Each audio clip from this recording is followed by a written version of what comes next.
अस्सलाम अलैकुम या हबीबल्लाह अला आलिका व अस्हाबिका या नूर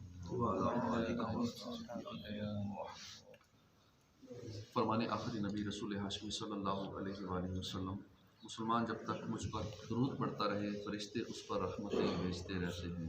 अब बंदे की मर्ज़ी है कम पड़े या ज़्यादा। सल्लु अला हबीब सल्लल्लाहु अलैहि वसल्लम।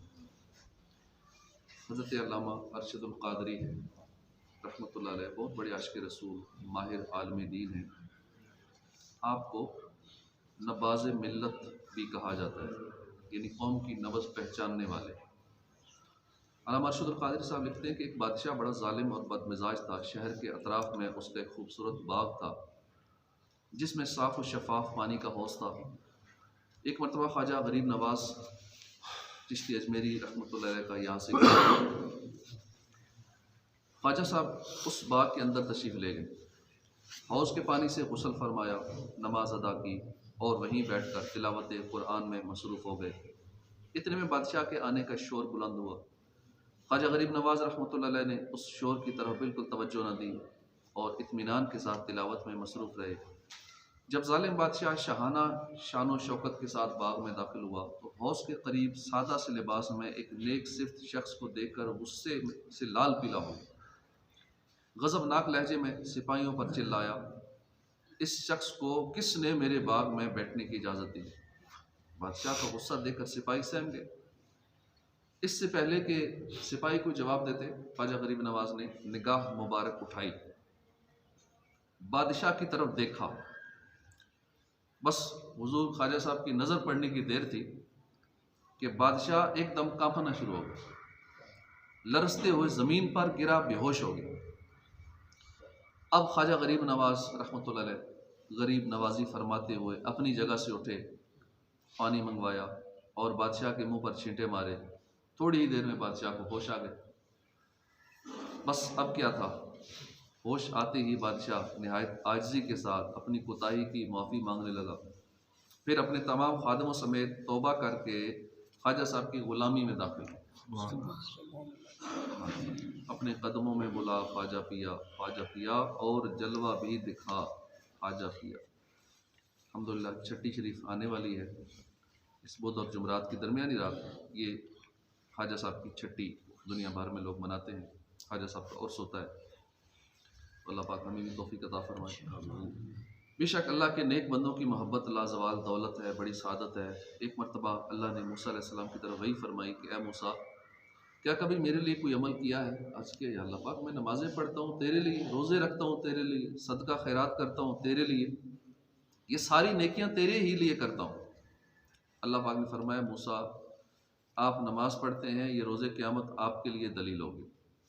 आप रोज़ा रखते हैं, रोज़े क़यामत आपके लिए ढाल होगा।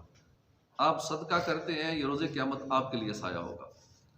ए मूसा, ये सब तो तुम्हारे ही लिए है, मेरे लिए क्या किया?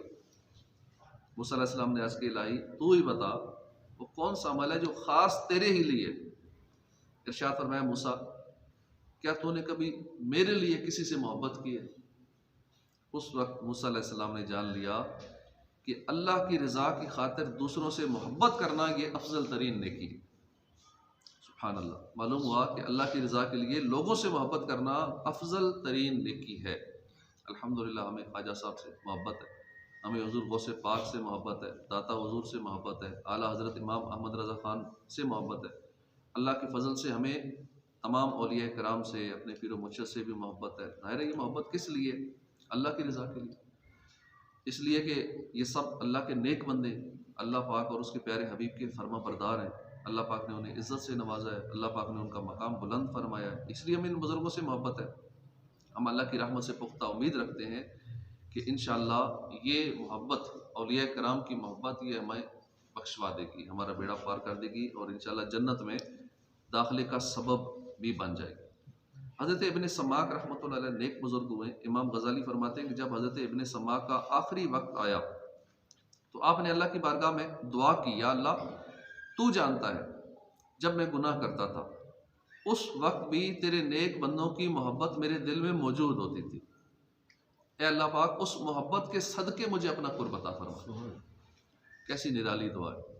हमारा उसने जान है कि हज़रत इब्न समाक रहमतुल्लाह अलैह गुनाह नहीं करते थे, आप तो नेक बुजुर्ग थे, आपने आजिज़ी के तौर पर गुनाह का जिक्र फरमाया। अलबत्ता गुनाह जो है ये एक अमल है और अमल का वक्त टाइम पीरियड बिल्कुल महदूद होता है, जबकि मोहब्बत अमल नहीं है, मोहब्बत एक वस्फ़ है और वस्फ़ का टाइम पीरियड नहीं होता, महदूद वक्त नहीं होता। जिस खुश नसीब को नेक लोगों की मोहब्बत नसीब हो जाए, वो सो रहा हो तब भी दिल में मोहब्बत होती है, जाग रहा हो तो भी दिल में मोहब्बत मौजूद होती है, खाते पीते उठते बैठते आते जाते हर घड़ी हर लम्हे जैसे सांस चलती रहती है ना, ऐसे ही मोहब्बत भी दिल में मौजूद रहती है। यूँ नेक लोगों की मोहब्बत एक मुस्तकिल नेकी है। जिस खुश नसीब को ये मोहब्बत हासिल है, अल्लाह ना करे अगर वो कभी शैतान के बहकावे में आकर गुनाह में पड़ भी जाए, अल्लाह पाक हमें गुनाहों से महफूज फरमाए, हमें बचाए, तब भी नेक लोगों की मोहब्बत उसके दिल में मौजूद ही होगी। अगर अल्लाह पाक ने चाहा तो औलिया की इस मोहब्बत के सदके माफ़ी भी मिल जाए। अमाल ना देखे ये देखा है मेरे वली के दर का गदा, खालिक ने मुझे यूं बख्श दिया। सुभान अल्लाह, सुभान अल्लाह। अल्लाह के प्यारे और आखिरी नबी सल्लल्लाहु अलैहि वसल्लम ने फरमाया कि अल्लाह पाक फरमाता है, उन लोगों पर मेरी मोहब्बत लाजिम हो गई जो मेरी रज़ा के लिए आपस में मोहब्बत करते।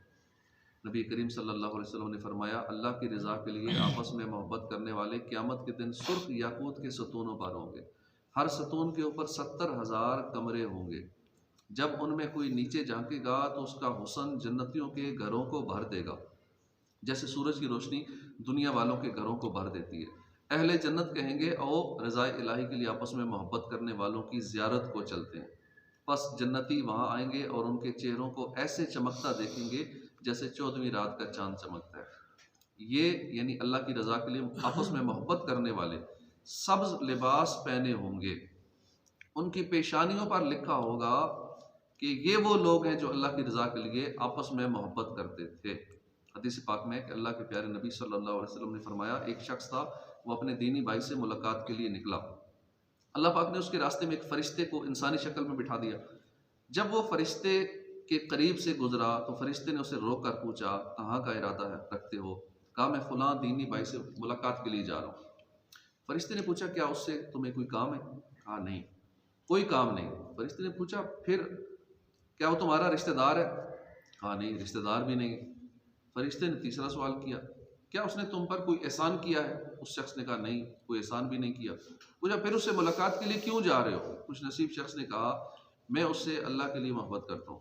ये सुनकर फ़रिश्ता बोला कि बेशक मैं अल्लाह का भेजा हुआ फ़रिश्ता हूँ, मैं तुझे ये बताने आया हूँ कि तू अपने दीनी भाई से अल्लाह की रज़ा के लिए मोहब्बत करता है। इस मोहब्बत की बरकत से अल्लाह पाक भी तुझसे मोहब्बत फरमाता है।